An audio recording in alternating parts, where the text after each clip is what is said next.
Welcome back to the ఎంస్కా YouTube channel. నమస్కారం అండి. అందరూ బాగుండారా అండి? మేము కూడా బాగుండామండి. ఈరోజు చేసే రొయ్యల కారం అండి, పచ్చిమిరకాయలతో చేస్తున్నామండి. ఈ రొయ్యలండి, ఈ జీలకర్రను ఎల్లుల్లిపాయలు అండి, ఈ పచ్చిమిరకాయలండి, ఒక 13 కాయలు తీసుకున్నానండి. ఉప్పు అండి, ఇంతేనండి కావాల్సిన పదార్థాలు. అయితే చేసే విధానం చూద్దామండి. రొయ్యల కారం పచ్చిమిరకాయలతో. ఈ కళాయి వేడొచ్చిందండి. వేడొచ్చిన తర్వాత కొంచెం ఆయిల్ వేద్దాము. కొంచెం చాలండి వేయటానికి. ఆయిల్ కొంచెం హీట్ రావాలి. హీట్ వచ్చిన తర్వాత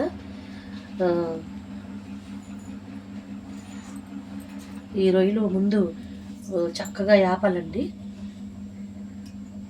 ఈ రొయ్యలు కొంచెం ఆయిల్ హీట్ ఎక్కిందండి. ఇది రొయ్యలు ఇలా వేసేసానండి. నేను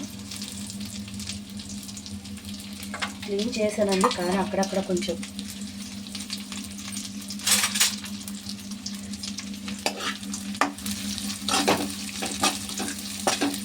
తలకాయలు గట్ట ఏం తీయవసరం లేదండి. కారానికి అయితే రొయ్య తలకాయలతో పాటు వేపేసుకోవాలి. నేను నూనెలో ముందు ఇలా వేపాలి, మంచిగా కలర్ వచ్చేలాగా. కలర్ వచ్చిన తర్వాత తీసి వేరే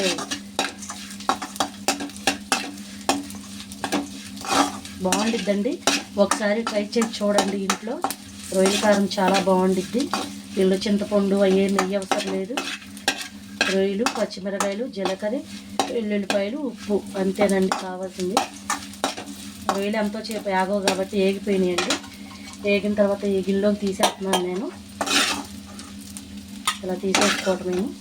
కొంచెం ఆ రొయ్యలు వేపిన తర్వాత మళ్ళీ కొంచెం నూనె వేసుకోవాలండి పచ్చిమిరకాయలు వేపడానికి.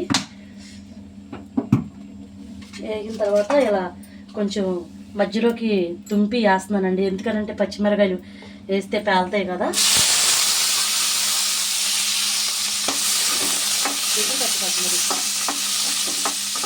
ఇవి కూడా చక్కగా కాయలు వేసేసుకోవాలి. పచ్చిమిరకాయలు కూడా ఈజీగా చేసుకోవచ్చండి, కానీ చాలా రుచిగా ఉండిద్ది. ఒకసారి చేసి చూస్తే మీకు తెలిసిద్ది బాగుండిద్దని. ఎండుమిరకాయలతో కూడా చేస్తారు చాలామంది. నేను చేస్తాను ఎండుమిరకాయలతో, కానీ పచ్చిమిరకాయలతో ఇంకా బాగుండిద్ది. ఎండుమిరకాయల మీద కూడా పచ్చిమిరకాయలతో చాలా బాగుండిద్ది. ఘాటుగా రుచిగా ఉంటుంది. ఇలా కూడా ఒకసారి ట్రై చేసి చూడండి. చూస్తే మీకు కూడా తెలిసిద్ది బాగుండిద్దని. ఇవి కూడా పచ్చిమిరకాయలు బాగా వేగాలండి, తెల్లగా చక్కగా. ఇదండి పచ్చిమిరకాయలు కూడా చక్కగా ఏగినాయి కదా. వేగిన తర్వాత ఈ పచ్చిమిరకాయలు రోట్లోనే చేసేవాళ్ళం అండి. ఇది చాలా ఈజీయే కాబట్టి ఒకటి ఏంటంటే మిక్సీలో చేసేస్తున్నాము తొందరగా ఫాస్ట్గా. ఎగ్గులేని రోట్లో చేస్తే కూడా బాగుండిద్ది, చాలా బాగుండిద్ది, కానీ మిక్సీలో చేస్తున్నాము ఈరోజు. ఇట్లా ఉప్పు, దీనికి తగినంత ఉప్పు వేస్తున్నానండి నేను. ఉప్పు వేసిన తర్వాత ఈ పచ్చిమిరకాయల్లో వేసాను నేను. పచ్చిమిరకాయలు వేసి ఇది ఈ రొయ్యలు కూడా ఇట్లా వేసేస్తున్నాను దీనిలోనే. ఈ జీలకర్ర ఎల్లుల్లిపాయలు ఉండేవి కదా, ఇవి కూడా వేసేస్తున్నాను దీనిలోనే. మొత్తం కలిపేసి పట్టేసుకోవటమే. ఒక రెండు మిక్సీ గిన్నెలో కూడా వేసామండి. మిక్సీలోనే వేద్దాం అనుకున్నాము, కానీ మిక్సీ చాలా రోజుల నుంచి పని చేయట్లేదు. మొన్న రిపేర్ చేయించుకొచ్చారు, అయినా కానీ పని చేయట్లేదండి. దీనిలో వేస్తున్నాను, రోట్లో వేసి చేస్తున్నానండి ఇప్పుడు.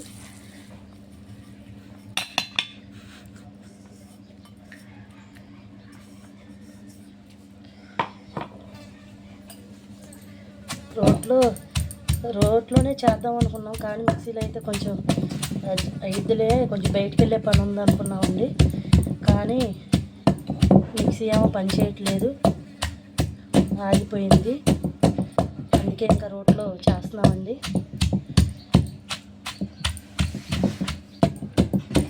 ఇట్లా మొత్తం ఇంకా మెత్తగా అన్నీ వేసేసాను కదా. జీలకర్ర, ఎల్లుల్లిపాయలు, రొయ్యలు, పచ్చిమిరకాయలు, ఉప్పు వేసాను కదా. ఇంకా ఇలా నూరటమేను. మిక్సీలో అయినా సరే మెత్తగా పట్టకూడదు, కొంచెం బరగ్గానే పట్టాలి. మెత్తగా అయితే బాగోదు.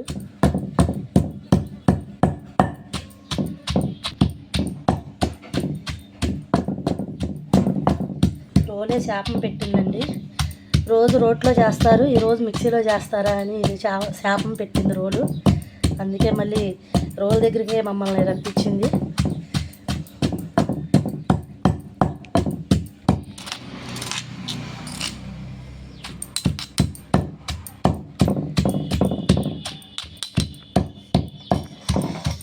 ఎండుమిరగాయలతో చేస్తే పొడి పొడిగా కారం కారం అదోలాగా ఉండిద్దండి. పచ్చిమిరకాయలతో అయితేనేమో ఇలా కొంచెం మెత్తగా ఉంటుంది, అయినా సరే చాలా బాగుండిద్ది, రుచిగా ఉంటుంది.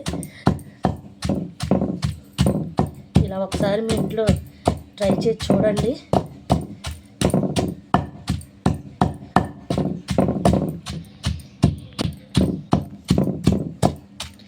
ఎల్లుల్లిపాయలు ఉన్నాయి కదా, ఆ ఎల్లుల్లిపాయ రెమ్మలు కూడా వేసేస్తున్నాము. ఎల్లుల్లిపాయలు రెబ్బలు కూడా వేసేసి చక్కగా అవి కూడా మెత్తగా అయ్యేలాగా నూరుకుందాము.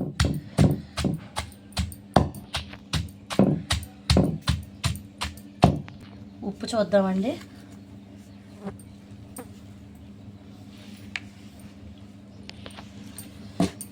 ఉప్పు ఘాటు అన్నీ సరిపడానే ఉండయండి, సరిపడానే వేసాను, అందుకే చక్క సరిపోయినాయి. మంట కూడా పచ్చిమిరకాయలు ఎక్కువ వేయలేదు, తక్కువ వేసాను. 13 కాయలు వేసాను. ఈ రొయ్యలేమో 50 గ్రాములకి కొంచెం తక్కువే ఉన్నాయి. ఎన్నో కాదులే, కొంచెం. చక్కగా మెత్తగా నలిగిపోయిందండి. ఇంకా ఇది రోజుకి ఇది మాకు ఇదేనండి ఇంట్లో వంట, ఇంకా వేరేది ఏం లేదు. ఈరోజు రొయ్యల కారం బాగుండిద్ది కాబట్టి వేరే ఏం కూర అడగరు, ఇదే వేసుకొని తినేస్తాము. ఈ కారం వేసుకొని ఇంకా తీసేయటమేనండి.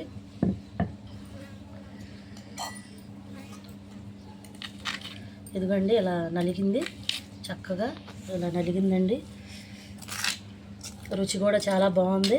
మీరు కూడా తప్పనిసరిగా మీ ఇంట్లో ట్రై చేయండి, ఇలాగే చేయండి, బాగుండిద్దని మీకు కూడా తెలిసిద్ది.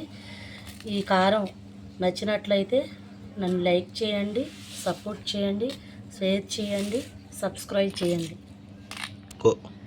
తెలుసు కదండి, మనం పచ్చడి చేసిన కారం చేసిన రోట్లో ఏం చేస్తామో తర్వాత నెక్స్ట్ ఇలా అన్నం వేసేసేస్తామండి. రోట్లో అన్నం వేసి ఇలా కలిపేసుకోవటమేనండి. రోట్లో అన్నం కారం కమ్మట వాసన వస్తుంది, తినాలనిపిస్తుంది మాకు. ఎప్పుడైతే రోట్లో పచ్చడి చేసినా కారం చేసినా తినాలనిపించిద్ది.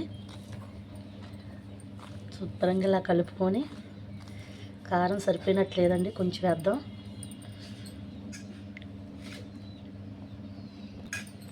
కొంచెం వేస్తే చాలండి, అన్నం బాగా కలిసిద్ది ఈ కారం. నెయ్యి కూడా అవసరం లేదండి, అసలే నెయ్యి కూడా వేసుకోవసరం లేదు. ఈ రొయ్యల కారం చాలా బాగుండిద్దండి. బాగా కలిపేసానండి, బాగా కలిపాను. ముద్దలు చేస్తున్నానండి. ముందుగా ముద్ద మా అబ్బాయికండి,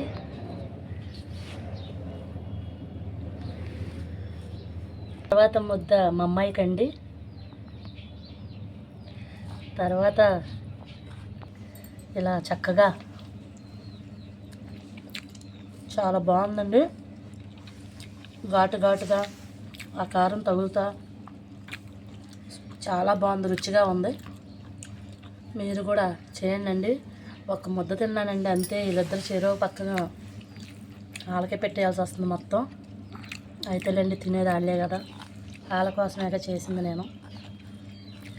చాలా బాగుందండి, మీ ఇంట్లో తప్పనిసరిగా ట్రై చేయండి ఇలాగే. లైక్ చేయండి, షేర్ చేయండి, డిఎమ్స్కి ఛానల్ని సబ్స్క్రైబ్ చేసుకోండి.